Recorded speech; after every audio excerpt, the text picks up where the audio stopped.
One of the things when I was rereading Taste of Power last night and this morning, I had a hard time Oh putting my it down. goodness. Yeah. I was really struck by the profundity of the police brutality that you and your comrades witnessed, experienced, and somehow lived through. Yeah. So can you say just a little bit about that? I mean, you know, people talk about, act like police brutality is new because we see it on TV. Right. But the police brutality was brutal, relentless, and dangerous. Very dangerous. And you know, remember that in the beginning, nobody paid much attention to the Black Panther Party until the Huey Newton, although we had made a sort of a name because we had marched in Sacramento for opposing a gun control law. You know, the NRA never came out.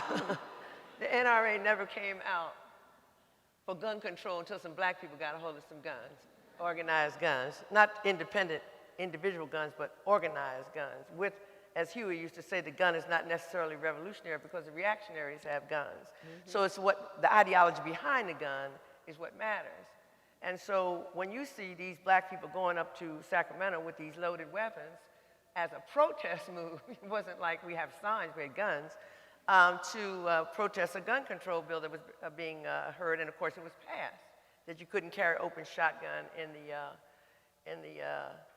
in the streets after we started patrolling the streets. And you had, just so you know, sisters and brothers in those early days that were part of the patrol. I mean, Bobby Seale's wife, Artie Seale, was certainly there, and we had sisters like Mata Lava, now known as Tarika Lewis. We had some bad sisters in the party and strapped down. You know, people say, well, what about the brothers and the sisters? And I know this is off topic, just one sentence, but we would always say, well, what do you mean? We were strapped. If you went to the Black Panther Party, you had to get gun weapons training, and so the sisters were as strapped as any brother. That's a great equalizer, just so in case you don't know it. But anyway, so after that, nobody really paid much attention, but this Free Huey thing happened, and Huey Newton was in a confrontation with two cops, and there was theoretically just Huey, but ultimately we knew there were two people in the car, Huey and another black man, who turned out to be Gene McKinney, who was Gene McKinney, and two cops, and they stopped this car on 7th Street in Oakland, West Oakland,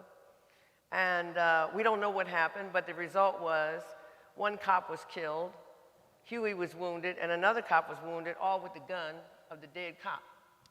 So that's kind of an interesting outcome, isn't it? But anyway, and so it became this incredible image. This wasn't poor Mario Woods being shot down like a dog in San Francisco, whose committee I'm on, you know, working with his mother and all of them. It's too hard to deal with sometimes. This wasn't, this wasn't a victim of police brutality. The cop is dead, and the black man is alive, and the black man is saying, "Off the pig." So it got to be a clear, what we call raising consciousness, where you bring out the contradictions. So you had a black man who's representing oppressed people, a revolutionary, and you had a white cop, the total representative of the oppressive machinery of the state. And the white cop is dead, another white cop wounded, and they shot with the cop's gun. This broke out all over the world, and chapters grew up, you know, out all over the country, all the United States. Free Huey, or else the sky's the limit. Now I got to get back to your point, which was No, that was precisely. So wait, focus on the violence, though. Yes. So when that happened, you had people in front of the courthouse, and this was our chant. We would be chanting, "The revolution has come, off the pig. Time to pick up the gun." I mean, there's thousands and thousands and thousands of young blacks. We're not talking about just we're angry, we're hurt, we're crying, we've been oppressed. We're talking about revolutionary struggle. Now, in our minds, it meant a lot of it had to do with guns, but we had to, you know, we had to de-emphasize, and we can talk about that. But the bottom line was, you had a country of black children, young blacks, who were saying, "We are here to fight, we're going to get down now." The police didn't know what to do. They didn't have the equipment. So in LA, they formed something called the SWAT team, ultimately. And the FBI is operating COINTEL, people infiltrating, creating chapters, All this stuff was going on in the counterintelligence universe, but the other part was just straight up assaults on us. And in LA, we had we had like the richest chapter because there were all these Hollywood donators. You know, we were like the whales, save the whales of that era. You know, save the little black people, you know. It's like, give us the money, that's fine. That's right, give us money for food. So, but we also took very heavy hits. LAPD was so vicious. And we would get stopped almost every day by the police. I mean, there were times, I remember when I was pregnant with my daughter and a cop said, why, Elaine, if I shoot you in your stomach, why, I'd kill 2 birds with 1 stone. I said, go ahead. I said, there's going to be a breakfast program named after me as soon as you do. You know, so they were so hard. They would talk crazy to us. They were like, I can't even say some of this stuff. They would say, you know, I fight hard. I had a cop come up to me and say, you know, I came out of New York and I used to love to kill spicks and niggers all the time. What do you think of that? I'm looking at this big the barrel of this big 44, not even standard issue weapon. I'm like, I don't think nothing about it. You know, it's like I put my hands on the dashboard. You want me out, you're gonna have to open the door. So it was like that every day. And we didn't get used to it, but we just realized that there was only so much we could do at that moment where he had to keep on pushing. And at one point they formed what they called a counterintelligence, urban counterinsurgency team, but they didn't like that word, so they decided to call it SWAT, getting rid of us. And there was a first SWAT team, and if you look at the LAPD SWAT team's insignia on the side says 41st, which is for the assault on our office at 41st and Central. And this is just a vignette that gives you an idea. Everybody was afraid. We weren't not afraid, but the question was, you're only gonna die once.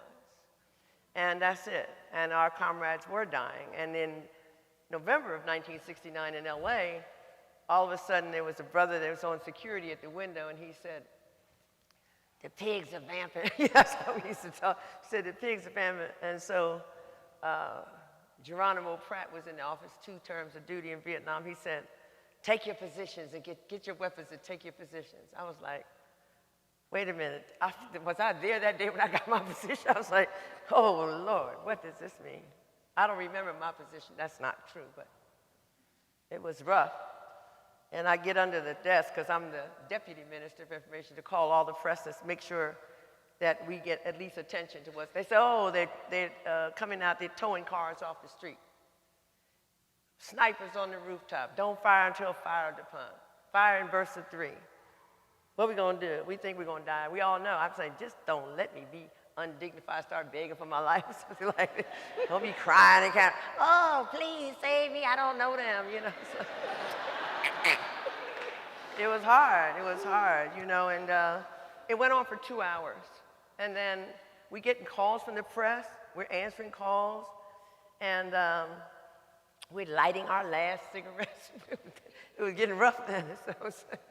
And under tables and stuff. There's like maybe 20 of us in the office. And cop calls and says, this is Lieutenant Hoobie Boo from whatever, Newton Street Station, actually, believe it or not. And what's the problem? I'm getting a lot of calls from the press. And I said, well, we have some women and children here who would like to leave, and you've got a lot of police out there with guns, and we're really quite afraid for these women and children.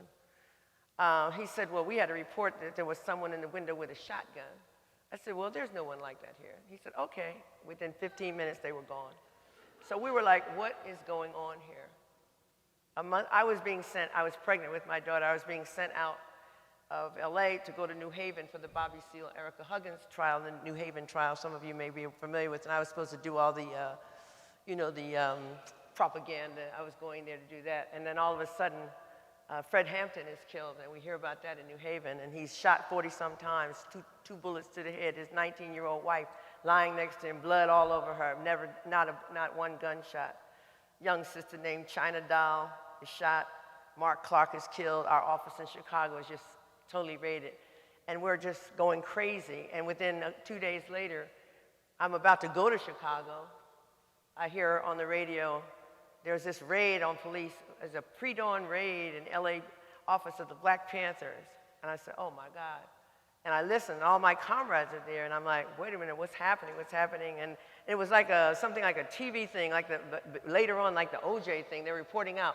The Panthers a grenade has been lobbed into the office. The Panthers have thrown the grenade back.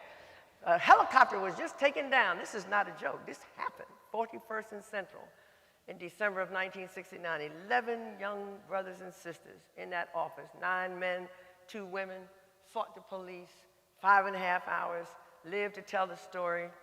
They filmed it because they figured they would kill us all.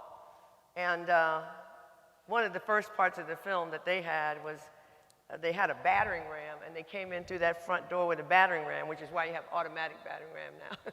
They don't come through like that. They came through that door, and we had a brother in there named Cotton, but that was a stairwell, and they didn't have that layout, I guess. And he opened up with that M16. Now, this is real stuff. This is not like, oh, I'm making this up. And he opened up with that M16. They dropped the battering ram, and then you hear them saying, Jesus Christ, Bill, Chuck, Bob has been shot. Bill, Chuck, come on, let's get out of here. And these sisters and brothers, Tommy Williams and Peaches and Wayne Farr and Roland, and a brother that I just saw for the first time after all these years, Bernard Smith, 17 years old, stood up on that roof and fought everything off on the roof by himself. And at another facility, we had 4 comrades, 2 sisters over there, 2 brothers. Al R. Moore got up, fought for a half hour by himself. And so altogether, 18 people were arrested that day. And I can't even tell you how many thousands of black people came out. They organized the people for us. People couldn't believe it. And then there's just one funny story that I'd like to tell. When I got back to LA finally, and there was holes all in the building, and we had a big rally. We had thousands of people coming out to the rally. And we had this sister, Bebe. Everybody knows Bebe, don't you? You know, everybody in the neighborhood got Bebe in it. And she's one of them sisters that always got a problem. You know, she comes to the clinic. You know my knee. I've been trying, because you know, Bebe understands I don't really want to work, right? So I got a clinic around the corner that can give me a pass for not going to work, right? She said, you know, my knee's been bothering me. But Bebe got up there that day and she said, you know, I don't know why they trying to do this to the Panthers. When I'm hungry and my kids need food, I just call the Panthers. They come see about me. And when I need some medical care, I just calls the Panthers, and they come see about me. And then Mr. Billy Nightingale, who owned the pool hall next door, got up to testify how the police had come through his door and messed up his felts and put him out of his own business. No, we were with the Panthers. That was an organizing tool, but yes, it was hell, and it was hell almost every single day, at least in those first 3 or 4 years.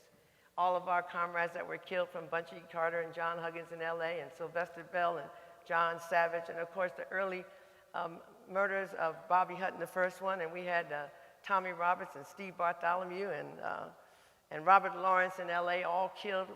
Steve's head blown off his shoulders at 21 years old. And then in Chicago, in Desire Projects in New Orleans, New York 21, and still we stayed, because we had to fight.